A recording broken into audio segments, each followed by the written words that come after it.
Go. Welcome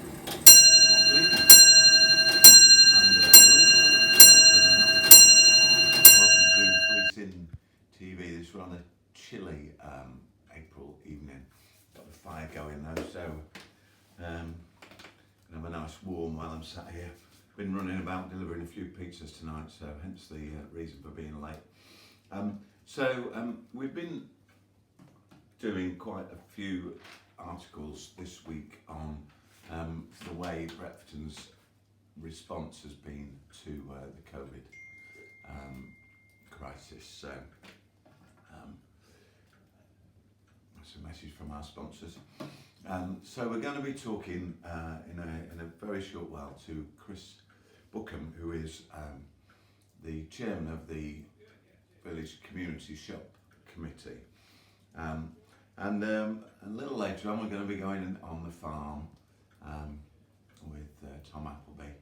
And I know his mum's been sending us lots of great videos, so thanks Sue. We're probably going to show those tomorrow, I think, because we've been having a few problems getting those downloaded for tonight.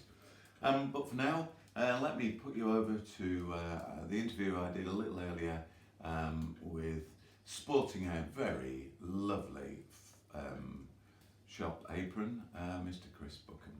Oh, sorry. Are you ready? Yeah. Hi. So all week we've been talking about the different aspects of what Bretforton is doing to respond to the threat of COVID and the various things we've talked about, the helpline number and it's good to talk and the volunteers generally. But tonight I've got Chris Bookham with us, and Chris is the chairman of the community shop here in the village. Chris, I just wondered if you could just thanks for joining us, by the way. I just wondered if you could just give us a bit of an insight into what's been happening at the shop and some of the changes that have occurred and that sort of thing over the last few weeks. Well, I think we've had to turn a few things upside down because of COVID-19, and I think as a village, it's always worth remembering that Bretforton is probably got a higher percentage of people over 70 than the UK average. And of course, quite a lot of the volunteers of the community shop were over 70. So one of the first things we had to do with a duty of care is ask them, really, many of them not wanting to, but we had to actually ask them to stand down. Yeah, of course. So impressive, not only of what we've had to do, Nigel, but actually how many people have rallied to the cause and the number of new volunteers, returning volunteers, has actually made possible what we've been able to achieve. And, you know, in the end, it's the spirit of Bretforton that's actually made it all possible. Excellent. How many volunteers have you got there on the shop volunteers? And I think we probably had about 30 who would regularly have volunteered prior to the outbreak. It's now well over 100. Is it really? You know, that we've in some cases had to sort of embarrassingly ask people to stand down. People are so keen to help. Yeah. On the other hand, if it hadn't been for having the number of people we got, we wouldn't have been able to repurpose the way we have, which is to switch from effectively, with a small shop like we've got, we can't have lots of people coming in, and we've got lots of people who shouldn't come in because they're meant to be self-isolating. So we've had to turn it into, as everyone knows, a distribution business using the COVID-19 helpline to order groceries. And we've had an army of volunteers delivering groceries around the village in the afternoons. We take orders we take orders all the time, but we tend to finalise the order in the afternoons, and then deliver them when the shop's closed. The shop's only open now 8 till 1 during Monday to Saturday, 9 till 11 on Sunday. We'd love to open it for longer, and you know, a bit like everybody's talking about, can we relax a few things? If we find the volunteers from the community are still with us, we might be able to stretch the opening hours a little bit and stay a bit later in the afternoon. But it seems to be working for most people, you know, is what we'd say. Well, I think it's fantastic, and I know it's always busy when you go over there. So it's great news that we're able to get that, be able to shop locally in that way and not trailing about to go shopping. So it's fantastic. Thanks, But Chris. I certainly had to I usually open the shop on Saturday mornings, and last Saturday I had to repurpose myself. I thought maybe I'm a door bouncer because we had a queue past the social club at one point. So I did debate whether this week I should put a black overcoat on and a pair of dark glasses. You have got that meat look about you, to be fair. Yeah, you do have that meat look about. We've already got the shape and head go with it. So, but actually, it's more the role of being the shop entertainer. Yeah. I wouldn't call myself a great joke cracker, but I'll give it a go anyway.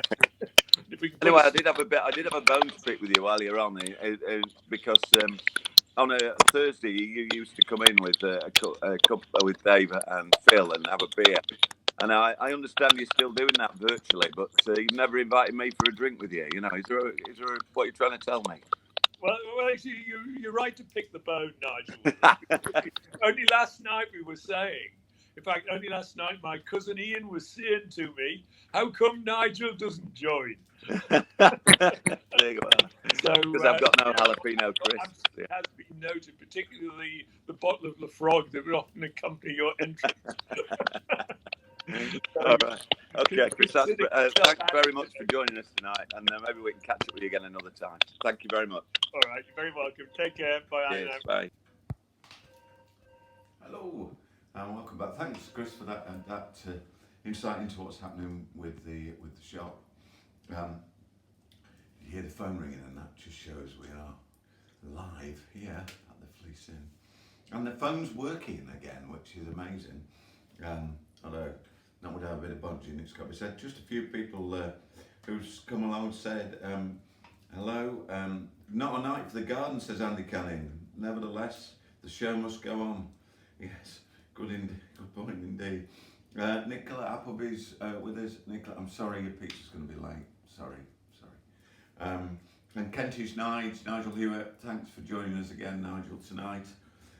Loads of people watching again tonight, so thank you all for sticking with it. So we're moving on to the four-legged fleeces section. That's the winning name, the four-legged fleeces.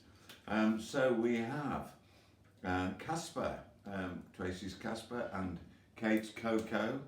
Fierce animal, that one, a fierce animal. Oscar is there, Hiccup and Fudge, Millie, Doug, Wilson, Julian, how are you doing out there? And Ozzy, I don't know the Loves dogs, I don't know what that other dog is called, I'm sorry Loves, sorry. And Spiky, so there you go, there's today's dogs in four-legged fleeces. So we're moving on rapidly to Slow TV, and this is my very good friends and relatives, indeed, Anne and Tom, who live up in the wonderful, beautiful place on the northeast coast, Whitby. And they've sent us a video which is quiet and peaceful.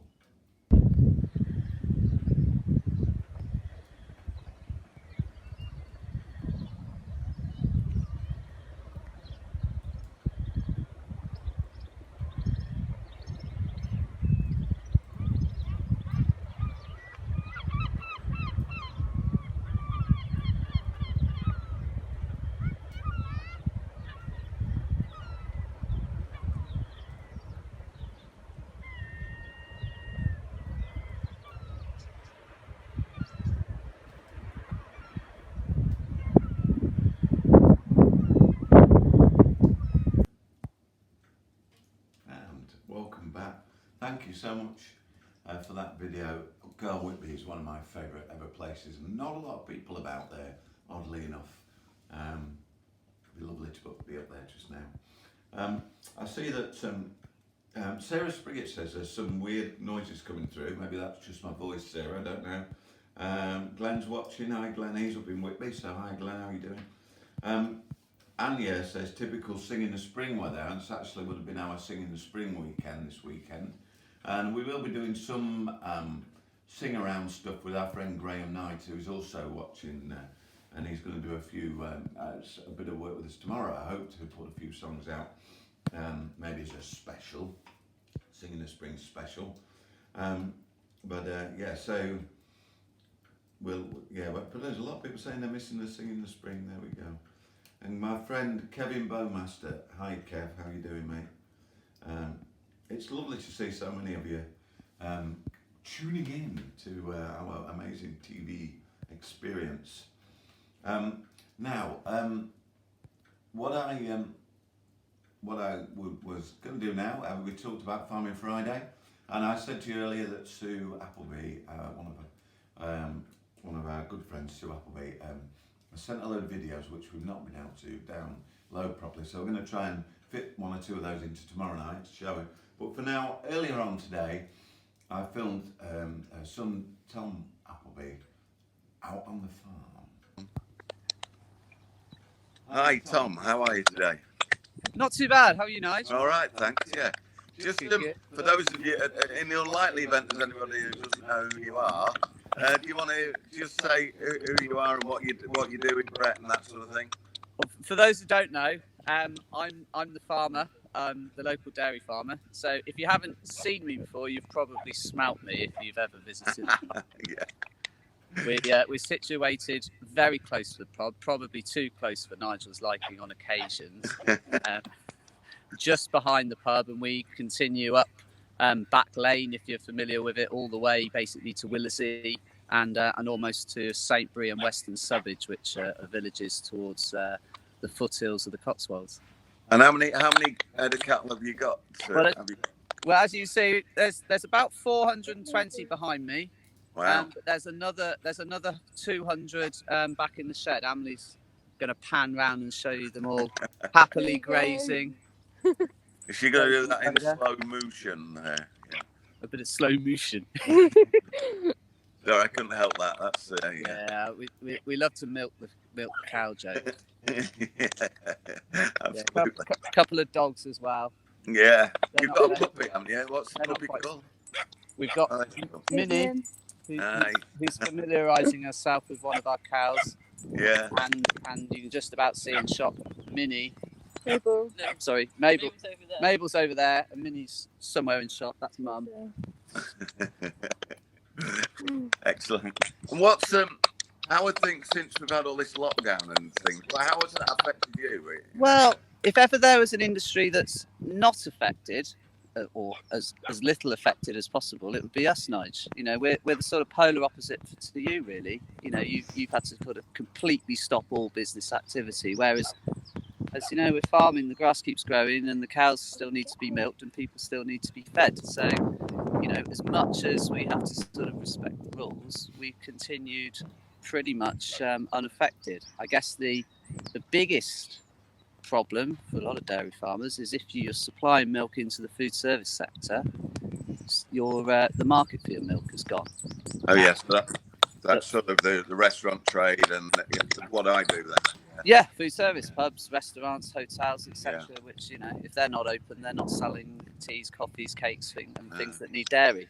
So certainly, people who supply dairies like Freshways have obviously had to tip a lot of their milk away, which has been catastrophic to their businesses. Fortunately, we're a member of the co-op Arla, which is very well diversified, huge business. So all our milk has been taken. We've not had to tip any away, and we're still getting paid for it. However, the longer our milk directly is supposed to supply McDonald's. So the longer they all stay shut, the more nervous we start to get. Yeah. McDonald's take 25% of all Arla's organic milk. Wow. So that's going to be a concern. Hopefully 3 more weeks and they'll be back and people buying lots of lattes and our organic milk will be going there. Yeah, we love a latte. We love a latte. Yeah. I did read something really boring fact here. One of the reasons we're consuming less dairy is because if you have your latte at Starbucks, you'll use about 3 to 4 times as much milk as your instant coffee at home. Wow. So that's why all our teas and coffees at home are not replacing what we're having in the coffee shops. It's a farming fact. Farming, more of a catering fact. Yeah, I've got lots of farming facts, but I don't want to put off your audience, Nigel. So, really important question. So how are you coping without the rugby? See, that's more of a problem. That is more of a problem. So again, those who don't know me, you know, that's my second passion's farming, but my first passion's rugby. And without being able to play, get down the club and coach Ollie, my son, who's just here. Hi, Ollie. Without getting my at least three times weekly rugby fix, so yeah, it is tricky. I'm ending up doing things like working, which is tricky. tricky. do it. That work thing. And more importantly, we should be skiing this week. We're missing our skiing holiday. Oh, skiing. Oh, blimey. Yeah. So that's another downside. We'll get a bit of rain today. Might do a bit of water skiing. You never know. Bit of rain. Actually, a bit of rain will help the grass along, so I won't be complaining if we can get that. Okay, Tom. Well, thank you for joining us this morning on Fleece TV. Absolute pleasure. And hopefully we'll catch up with you again at some point. And yeah, best of luck with the milk and stuff. Cheers. Brilliant. Thanks, Nigel. See you soon. Bye. Bye. Hello and welcome back. Wasn't that a great interview? Now, at the end of that interview, Tash said to me, Tom did look distinctly better looking than you in that bit. Well, yes. I look like I'm pale and asleep. He looks like a male model. Yeah, he's certainly got a look about him. But there we go. Yeah. So thanks, Tom. That was great. Great insight into what's going on in the dairy industry. So it's a few other messages here. Angela Taylor says, "Oh, hi St George, it's nearly your birthday." Yeah, it is. It's coming up asparagus season very, very soon, and we'll be doing more asparagus stuff over the next few weeks. Now, Robert Hewley from Toronto says, "Hi, he's a frequent visitor. Hi, Robert. How are you doing? Nice to have you with us." And so, yeah, pretty much all I'm going to talk about in terms of the messages tonight, I think. Thank you all. You've been really busy sending me loads of stuff. I've had loads of people watching tonight, so thank you. Just a couple of other things. We've got virtual pub at about 8:45 tonight here. If you want to get in on it, we'll put the Zoom link out on Facebook again. And then on Monday, we've got our super duper Monday quiz with the genius of Mr. John Wood, the band conductor of our band, leader of our band here in Bretforton, the Bretforton Silver Band, who does a mean quiz and has been known to be on the televisual experience himself. And John's going to take on one of the rounds and be a guest presenter for one of the rounds, just for a bit of a laugh and a bit of change. And that is at 8 o'clock on Monday. But for now, I'm just going to say, what am I going to say? I don't know. No. Stop looking at me. This person is so disruptive.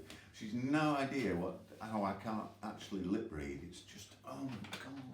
Anyway, but I love her dearly. Obviously, I love her dearly, and she's just giving me the finger. Isn't that nice? But for now, another song of love in the folk vein to celebrate what would have been here at the Fleece in the wonderful Sing in the Spring.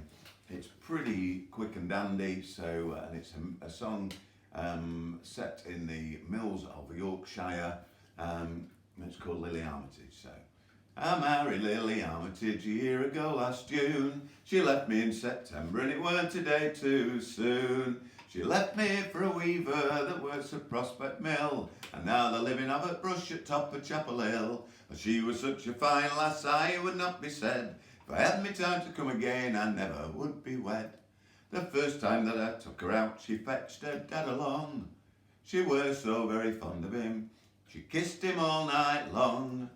She said he were a feather, but this I couldn't see, for she were now but 21 and he were 23. She was such a fine lass, I would not be said. If I had me time to come again, I never would be wed. I copped her at her little tricks the night before we wed. I found her with Reg Tomlinson in our new double bed. She said that it were wrong of me to think such wicked things, 'cause her and Reg had only gone upstairs to test the springs. She was such a fine lass, I would not be said. If I had me time to come again, I never would be wed. If I had me time to come again, I never would be wed. There's 2 more verses of that. If you're really lucky, you'll get them tomorrow. Anyway, but now, thanks for watching. Good night from Fleece TV.